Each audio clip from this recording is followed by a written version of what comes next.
fala em Jesus, assim, você teve uma experiência religiosa muito profunda, né? Você, qual foi sua primeira segmento religioso? Foi adventista? Você foi adventista também, né? Não, nunca fui adventista, mas eu me casei com um adventista. Mas Sim. antes eu tive algumas experiências no espiritismo, mas não por mim. Era algo assim que a minha avó frequentava e ela queria que a gente participasse, mas eu nunca gostei, né? Até os meus 15, eu fui espírita. Quando eu completei 16 anos, eu tive uma experiência com Jesus e desde dos meus 16 eu me converti ao cristianismo. Claro que eu sou mais para o lado do evangélico, protestante, né? E aí, de lá para cá, eu sempre fui. Nunca mais saí. Como foi que o adventismo entrou na tua vida? Assim? Bom, quando eu conheci meu ex-marido, né? Bom, teve muitos problemas, né? Desde que a gente casou, a gente teve muitas divergências, né? Vamos dizer, um julgo. Então, Desigual. ele tinha uma linha de pensamento diferente da minha, mas ele sabia que eu era evangélica, e eu sabia que ele era adventista, mas o pouco que eu sabia era que eles eram, vamos dizer, evangélicos que guardavam o sábado, era o que eu entendia do que era adventismo, né? Mas aí, ao decorrer do tempo, eu fui observando que tinha coisas mais do que isso, né? Não era só guardadores de sábado, era muito mais complexo e muito fora da realidade de um evangélico protestante, né? Eu até frequentei com ele no começo. Eu acho que assim, que todo o evangélico não tem problema com outras religiões. A gente pensa que todo mundo é irmão em Cristo, né? Então, eu nunca tive nenhum problema, porque se eu tivesse um problema desde o começo, eu nunca teria casado com ele. Para mim, nunca foi um problema ele ser adventista. Até fui junto com ele até um certo momento, eu frequentei ele, junto com ele, os cultos ao sábado, ele fazia, né, a iniciação do sábado na sexta-feira, às 6 horas, eu organizava a casa e tudo, então eu fui colaborativa até um certo momento, mas eu acredito que teve algumas coisas assim que me fez questionar essas atitudes, né, que ele tinha, e aí eu comecei a observar que isso não compactuava com a minha fé, então eu comecei a, vamos dizer, colocar certos limites. Olha, você tem a sua crença, pode seguir a sua, porque eu vou seguir a minha. Eu acho que esse pensamento que vocês estão tendo não condiz com a minha crença. Mas era difícil dele entender, né? Esse limite que eu estava colocando, né? Sempre, porque, por exemplo, eu comecei a estudar sobre o adventismo, porque eu deveria ter feito isso antes, né? Mas eu não tive esse discernimento, né? E eu fui começar a aprender depois. Eu até perguntava algumas coisas, mas ele não tinha paciência de me explicar o que estava acontecendo, porque eu fazia muito questionamento. Então ele explicava para mim, eu questionava, mas e isso, mas aquilo. E quanto mais eu questionava, mais ele ficava nervoso, porque eu não sei se ele ficava assim, eu não sei essa resposta. Eu não posso te dar essa resposta, porque se eu der essa resposta, eu posso estar sendo contra a minha religião. Então ele ficava nervoso nos meus questionamentos, né? E aí, quanto mais a gente falava, mais intriga tinha. E era muito difícil ter um diálogo de explicar com paciência o que era aquilo que ele estava querendo. Eu acho que nem ele sabia o que ele queria. Aí eu comecei a observar muita coisa assim que não fazia sentido. Por exemplo, assim, eu falo com muito respeito, né? Que eu não quero falar nada contra a pessoa, que já foi meu marido, eu tenho respeito por ele. Também eu não quero falar contra as pessoas que estavam dentro daquela igreja. Mas toda vez que eu ia, tinha alguma coisa muito difícil de engolir. Exemplo, falava que eles ia viajar para o céu em 7 dias, que tinha o cartãozinho dourado para poder entrar, e sobre Noé, e eu ficava, gente, que isso? Eu não entendia nada. E eu falava, não, isso aqui não é possível que isso aqui está acontecendo. E eu tinha certos momentos que eu até ria porque era engraçado, mas aí ele achava que eu estava demoniada, porque eu estava afrontando a religião dele. Então, tudo que eu fazia era sensível para ele, entende? Certo. Sim, ele queria impor essa religião através dos alimentos, através do sábado, através. Como eu falei, nunca foi um empecilho para mim ele ser adventista, nunca foi um empecilho ele cultuar no sábado, nunca tive problema com isso. Mas chegou um ponto que ele estava além da minha liberdade, né? Por exemplo, ele queria que eu tivesse essa restrição alimentar igual a ele. E carne de porco era proibido dentro de casa. E eu sempre gostei de carne de porco. Sempre gostei de uma linguicinha, de uma costelinha. Então, para mim, foi difícil, porque eu tinha esse costume de comer, né? Mas sempre respeitei. Você chegou já a fazer o pôr do sol com ele? Claro, várias vezes, até com os amigos dele. Porque na minha cabeça estava tudo bem, né? Eu estava respeitando a religião dele. Mas nunca, aquilo ali nunca me afetou a minha crença, nem a minha fé. Aquilo ali nunca nem abalou sequer, porque eu sempre tive convicção do que o meu caminho, porque foi uma construção entre eu e Cristo, né? Sim. Mas eu tinha respeito porque era a crença dele, eu conheci ele adventista, entendeu? Então, antes, no namoro, ele nunca me impressionou, nunca. No namoro, ele parecia até um evangélico. Se você falasse com ele, parecia um evangélico. Ele se misturava no meio da gente. Falava igual a gente. Eu só fui descobrir realmente o adventismo depois que a gente se casou. Depois do casamento, ele pediu para um casal de amigos para ir lá, principalmente fetizar no sábado. Sim. Não, porque o sábado ele é sinal, e que isso e aquilo. E entrava isso na sua cabeça, entrava ou não? Não entrava, porque não fazia sentido, né? Não fazia, nada no adventismo, assim, com todo respeito, né? Nada no adventismo me fez nenhum sentido. Parece muito lúdico, parece muito fora do... A caixinha. Vamos dizer, uma coisa assim que não tem lógica, não tem lógica. Quem é criado no protestantismo, no evangélico, que realmente entende a palavra de Deus, vai começar a questionar algumas coisas que não vai fazer sentido, entende? E não fazia sentido nenhum na minha cabeça o que eles falavam. Porque no começo ele falava que ele acreditava que Ellen White era uma profetisa moderna. Mas eu já entendia que Jesus ele é o último profeta. Ele é a revelação. Não existe mais outra revelação. Ele é a própria revelação, encarnada. Não tem como ter outra revelação. E aí ele falava sobre Ellen White, eu ficava assim, profetisa moderna, e a gente precisa de profetisa, a gente precisa de mais alguma revelação, porque no meio evangélico, existe profetas? Existe. Quer dizer, existe profeta? Não existe. Eu acredito, Ana, não estou falando que são todos pensam dessa forma. Eu acredito que existe o dom de profetizar. Não quer dizer que ele é um profeta. Um profeta igual a gente vê na Bíblia. Ele pode profetizar porque isso é um fruto do Espírito Santo.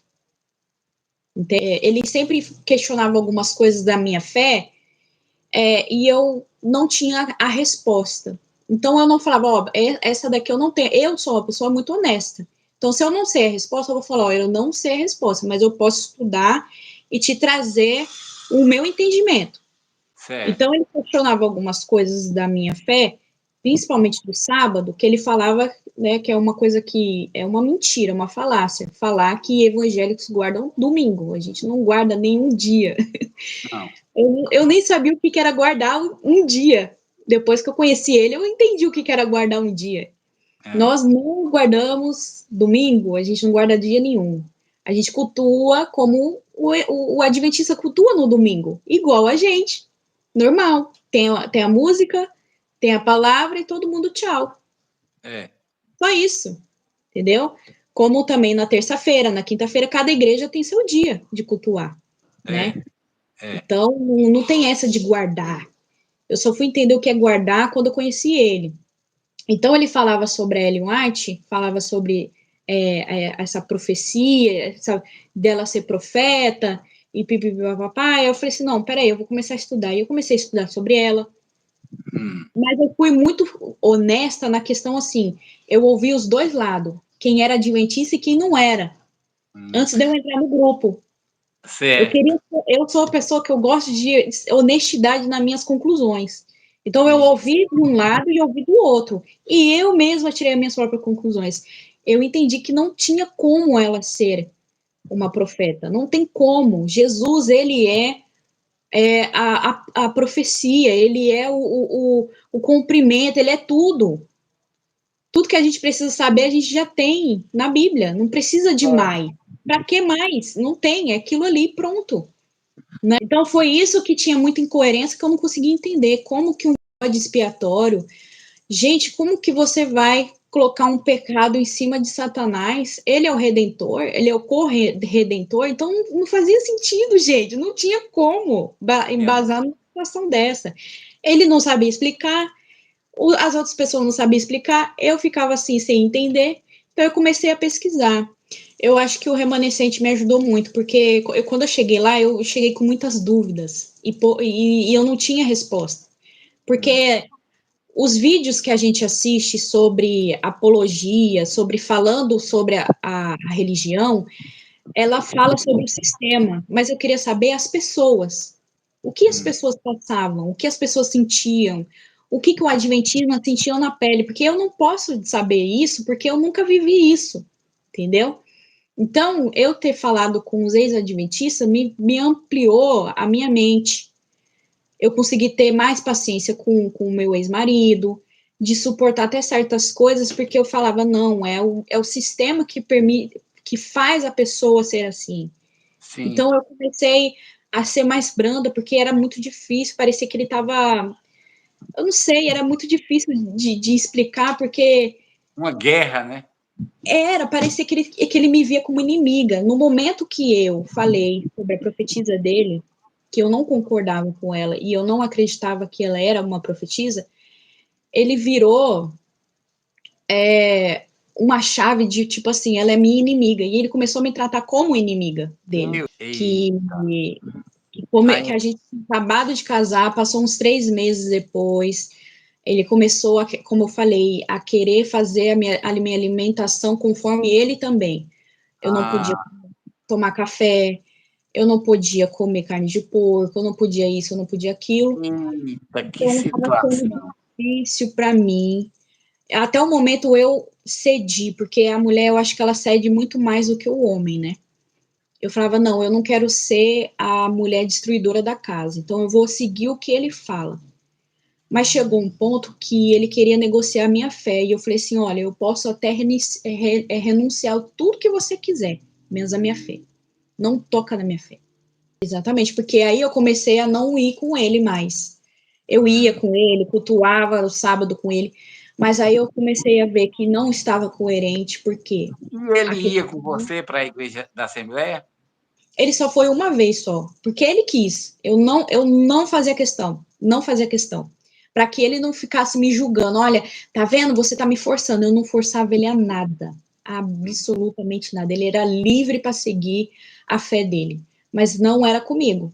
Né? Era um peso e duas medidas comigo. Entende?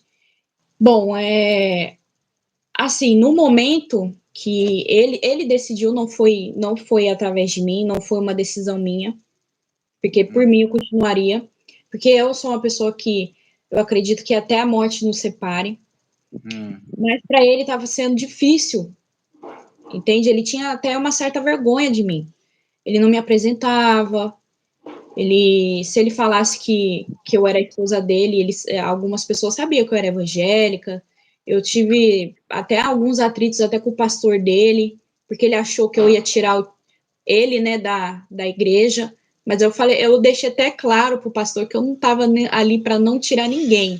Se ele quisesse sair, era por livre e espontânea vontade. Eu não estava ali para convencer ninguém, porque todo mundo, cada um sabe o que segue, cada um sabe o que vive, cada um sabe das suas escolhas. Eu não tenho esse poder de tirar ninguém de lugar nenhum. Teve um momento assim que eu falei assim, olha, eu não acredito na Ellen White, porque naquele momento lá que eu tinha falado da Ellen White, eu falei assim, olha, eu não acredito que a Ellen White seja uma profetisa, não acredito. nossa, você está blasfemando contra o Espírito Santo. Tô entendendo. Ela é o Espírito Santo. Aí é complicado. É difícil. Você está colocando uma pessoa no lugar do Espírito Santo. É difícil você engolir isso, né? Eu, com a minha visão, não tinha como, gente. Não tinha como. Era impossível. Por exemplo, o adventista, ele tem que pensar igual um adventista, ele tem que andar igual um adventista, ele tem que comer igual um adventista, ele tem que viver igual um adventista. Cadê a identidade dessa pessoa? No adventismo. Quando ela sai e tira ela tem esse rompimento do seu ser, vamos se dizer, que a igreja construiu dentro dela, ela fala, quem eu sou? O que eu vou fazer agora? Entende? Então a pessoa ela precisa, nesse momento, procurar a identidade dela em Cristo, não numa placa de igreja. Eu posso dar uma palavra melhor, né?